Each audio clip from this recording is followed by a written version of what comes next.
Monsieur le Président, bonsoir. Bonsoir Darius. Vous êtes Isaac Herzog, le chef de l'État d'Israël, dans une des heures les plus dramatiques de son histoire. D'abord, votre regard sur l'événement à Paris, la grande manifestation contre l'antisémitisme. Quel regard est-ce que vous portez sur les images que nous diffusons ce soir ?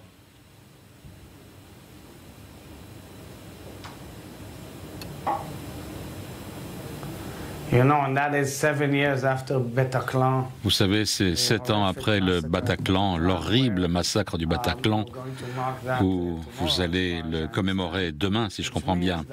Ce qui signifie que le cycle du mal ne prend jamais fin. Il y a des manifestants dehors, dans les rues de Paris, qui ne comprennent pas véritablement pourquoi ou contre quoi ils manifestent. Parce que le terrible événement qui a pris place le 7 octobre en Israël est une autre occurrence du massacre du Bataclan et qui a été perpétré par des forces du mal qui sont Daesh, Hamas, Al-Qaïda, et ils ne veulent personne d'entre nous. C'est pas Israël ou le Hamas, c'est cette culture de haine, cette civilisation de haine est notre civilisation, des nations qui veulent aller de l'avant et développer le monde. Je voudrais vous montrer quelque chose. Ce livre par Adolf Hitler, le livre Mein Kampf célèbre, qui a mené en son temps à une des pires tragédies qui a frappé la France et l'humanité et le peuple juif. La Shoah a été trouvée il y a quelques jours dans le nord de Gaza, dans la chambre d'un enfant qui a été transformée comme celle d'opération du Hamas. C'était dans le sac d'un des terroristes qui a été tué et ça a été trouvé là. Et voilà, il y avait ces notes. Il l'a annoté avec son stylo et il a souligné les meilleures phrases sur les pires atrocités du monde. Voilà avec quoi nous avons à faire face. Nous devons nous battre véritablement sans y réfléchir, parce que est-ce qu'on soutient véritablement simplement par notre indifférence les viols, les décapitations, découper des enfants, des femmes et kidnapper 240 personnes innocentes. Là, dans les ténèbres de Gaza, y comprend des enfants de 10 mois ou des survivants de la Shoah de 85 ans. Rien de ça ne doit être accepté, ni en France, ni ailleurs dans le monde. Monsieur le Président, vous avez évoqué aussi le sort des otages. Tout à l'heure, on parlait d'une possible progression en ce sens, d'un possible progrès. Est-ce que vous avez des informations à ce sujet ?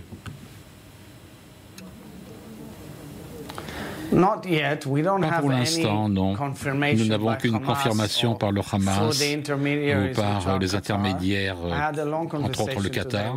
J'ai eu une longue conversation avec le président Macron aujourd'hui, qui prend un intérêt spécial dans le destin des otages.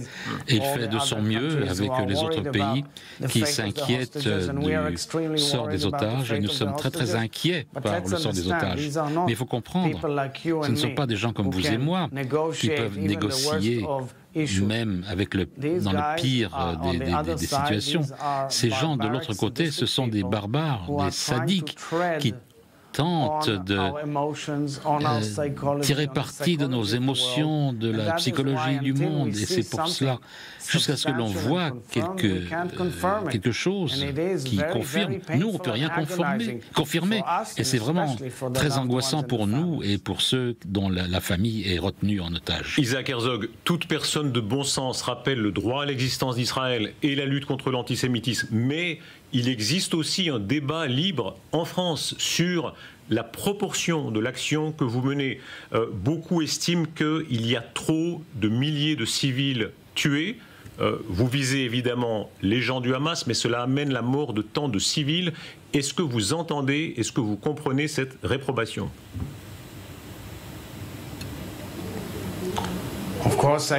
Bien sûr, je peux le comprendre. Et je peux vous dire que j'essaye et je le crois du fond de mon cœur et je fais attention à chaque Palestinien innocent. Mais il faut comprendre ce que Israël fait réellement. Si nous avons le droit de nous défendre, ça signifie que si je vois du côté de mes voisins un missile qui peut faire 200 km ou même 5 mètres et me tuer, j'ai le droit d'y aller et de tuer cette personne. Même sur sa terre. Et ça, c'est véritablement un centre de terrorisme, le Gaza actuellement. Et selon la loi internationale, nous avons averti les gens chez eux.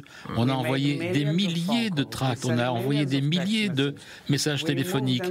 On les a fait passer vers une zone sécure. On leur a donné un passage de 6 heures pour qu'ils puissent descendre vers le sud, pour aller vers des endroits sûrs. C'est ce qu'on essaye de faire. On essaie de mettre l'accent là-dessus. Monsieur le Président, pardon. Et parlons véritablement du côté humanitaire. Il faut faire sortir les otages. Il faut libérer les otages. N'importe quel pays fera exactement la même chose. Il faut faire sortir les otages d'abord. C'est ce que nous essayons véritablement de faire. Si on reste d'abord aux civils, la France notamment a condamné votre bombardement à Jabalia, estimant qu'il y avait trop de morts civiles. C'est la déclaration aussi du président Macron, qui estime que, en parlant des bébés, des femmes, des personnes âgées qui sont bombardées, il n'y a pas de légitimité à cela. Beaucoup de militaires français aussi parlent de démesure.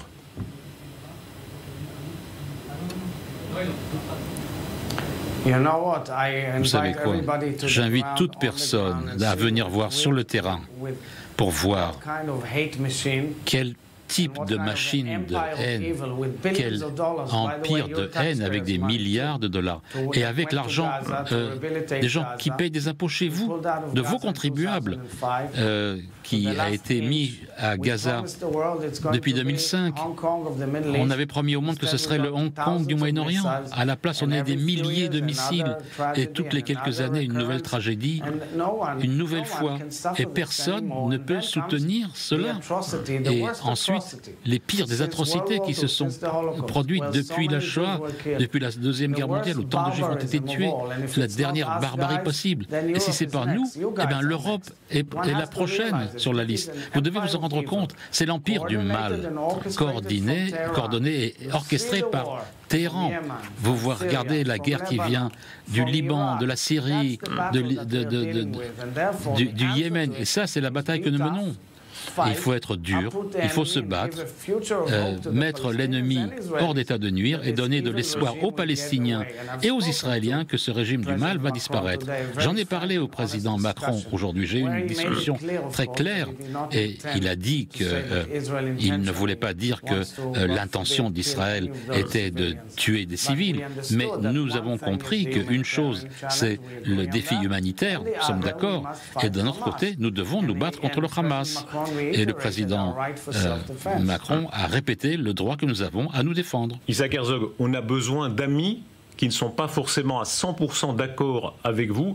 Est-ce qu'une France qui est davantage écoutée dans le monde arabe par les propos qu'a tenus le président Macron, comme avant ça De Gaulle, comme avant ça Chirac, Mitterrand, est-ce que ça peut vous aider que la France ne soit pas exactement sur la même ligne que les États-Unis, mais puisse parler davantage au monde arabe ?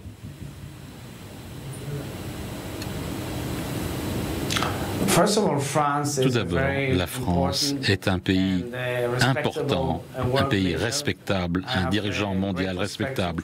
J'ai beaucoup de respect pour le président Macron et j'ai visité la France et l'histoire de ma femme, de mon épouse est liée à l'histoire de la France. Parfois, nous avons des différences, nous essayons d'expliquer au monde. Moi, je regarde parfois les tragédies qui se produisent en France, plus de 1000 événements antisémites depuis le début de cette guerre, c'est ce qui signifie que la France a un problème interne. On l'a vu après Charlie Hebdo, on l'a vu après le Bataclan, on le voit aujourd'hui aussi dans les manifestations qui sont produites à Paris contre l'antisémitisme. Je ne suis pas ici pour enseigner quoi que ce soit aux Français ou aux dirigeants français. Ils ont droit à leurs propres opinions, on écoute, parfois on peut débattre, parfois on est d'accord. Le président président Macron est venu avec une suggestion extrêmement intéressante quand je l'ai rencontré ici. Il voulait prendre cette coalition qui s'est battue contre Daesh et inclure Israël dans cette coalition pour qu'on lutte ensemble contre le Hamas. Je pense que c'est vraiment une idée très très innovante et je pense que la communauté internationale pourrait le faire. C'est un défi régional. C'est qui domine le Moyen-Orient. C'est vraiment là la bataille. Israël est sur la trajectoire d'être incluse dans la région pour les 50 dernières années, un accord après l'autre, un accord après l'autre. Et juste après arriver à un accord avec l'Arabie Saoudite, ça a été déraillé. Intéressant de savoir pourquoi. Ça fait partie de la guerre des empires dans la région et c'est pour cela que l'Occident doit être fort et dur à nos côtés pour aligner tous les États modérés de la région et aller de l'avant vers un avenir meilleur. Vous avez mentionné l'Iran. Est-ce qu'aujourd'hui vous avez la preuve que l'Iran a mis la main très directement dans les attaques islamistes du 7 octobre ?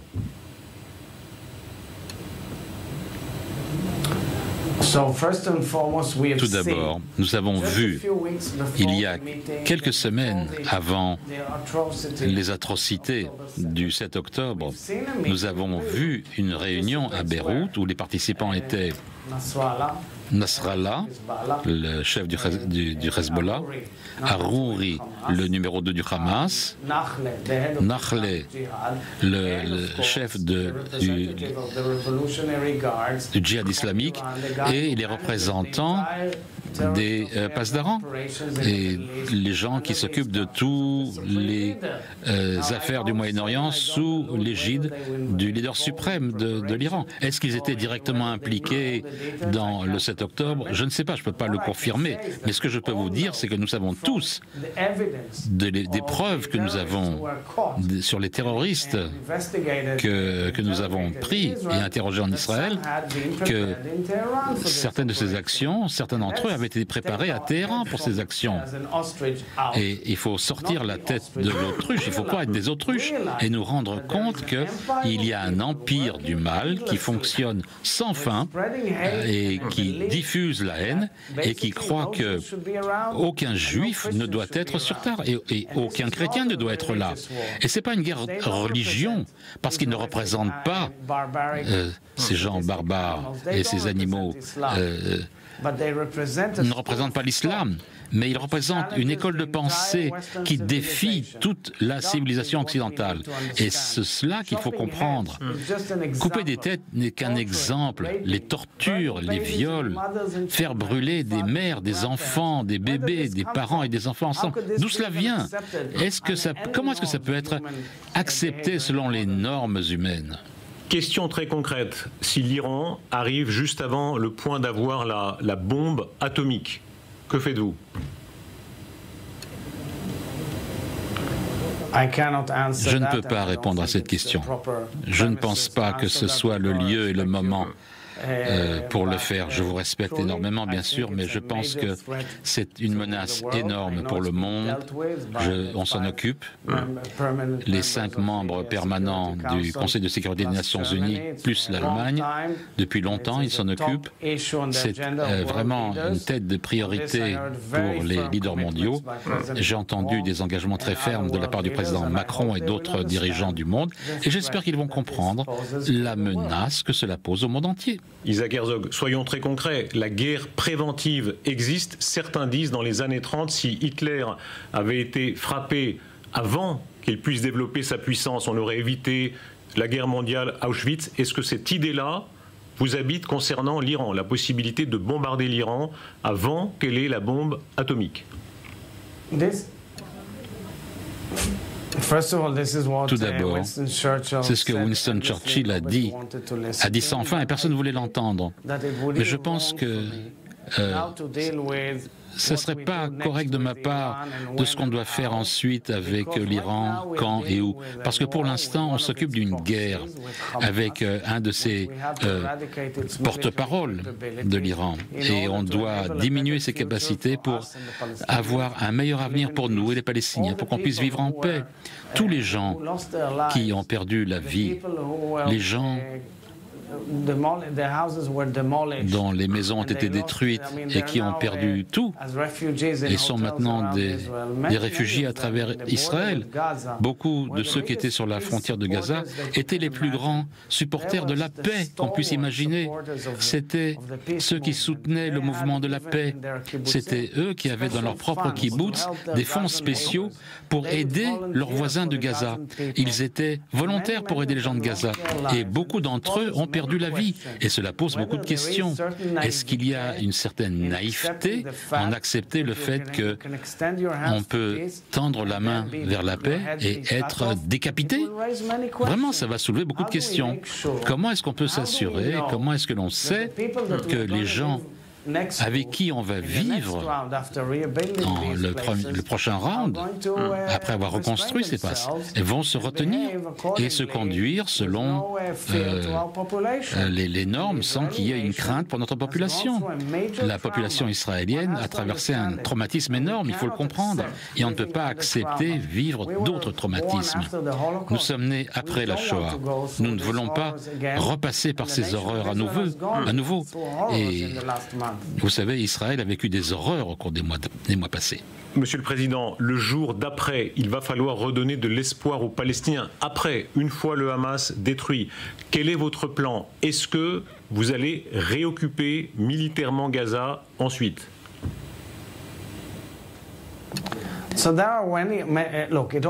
Écoutez, ça commence par la sécurité. Quand moi, j'ai pris part à une séance du Parlement européen et que je leur ai parlé, il y a un an, un petit peu moins d'un an, lorsque j'ai parlé au Congrès américain en juillet, j'ai dit que le problème principal qui empêche d'aller vers la paix, c'est le terrorisme. C'est l'acceptation de la terreur. C'est comme si la terreur était un outil légitime. Le terrorisme ne peut pas être accepté. Pourquoi est-ce qu'on a des lois? Pourquoi est-ce qu'on a des lois si quelqu'un tente de justifier le terrorisme? Comment justifier l'assassinat d'innocents pour rien? Des gens qui étaient... L'année dernière, il y a eu beaucoup d'actes de terrorisme, des gens qui allaient à la synagogue, des gens qui allaient faire des courses, des gens qui promenaient leurs bébés dans... Vraiment, tout le monde s'en fichait. Malheureusement, on a continué à dire c'est du terrorisme. Il y a du terrorisme qui vient des Palestiniens sans cesse. Et ensuite vient cette atrocité qui nous dit tous que ça commence petit, mais ça finit très grand. Et ça se termine par des énormes tragédies. Et ça ne peut pas être accepté. Donc si vous voulez parler de l'espoir, oui, il faut entendre aussi quelque chose du côté des Palestiniens. Disons que nous condamnons aussi ce terrorisme. On sera assis avec vous pour négocier. Mais rien de cela ne s'est produit. Question très concrète. On a besoin aussi que les Palestiniens aillent aussi dans la direction de la paix. Alors, qui en a cette possibilité, qui en a le désir? Est-ce qu'ils peuvent s'arrêter de soutenir les familles d'assassins qui ont tué des innocents et aller vers la paix? On ne l'a pas vu au cours des années précédentes. Question très concrète pour donner de l'espoir aux Palestiniens. Vous occupez de manière illégale du terrain en Cisjordanie. Ce sont les colonies illégales en termes de droit international, avec des colons israéliens qui en ce moment se livrent à des actes répréhensibles contre des Palestiniens. Est-ce que vous êtes prêt à agir contre eux et est-ce que vous êtes prêt aujourd'hui à démanteler ces colonies?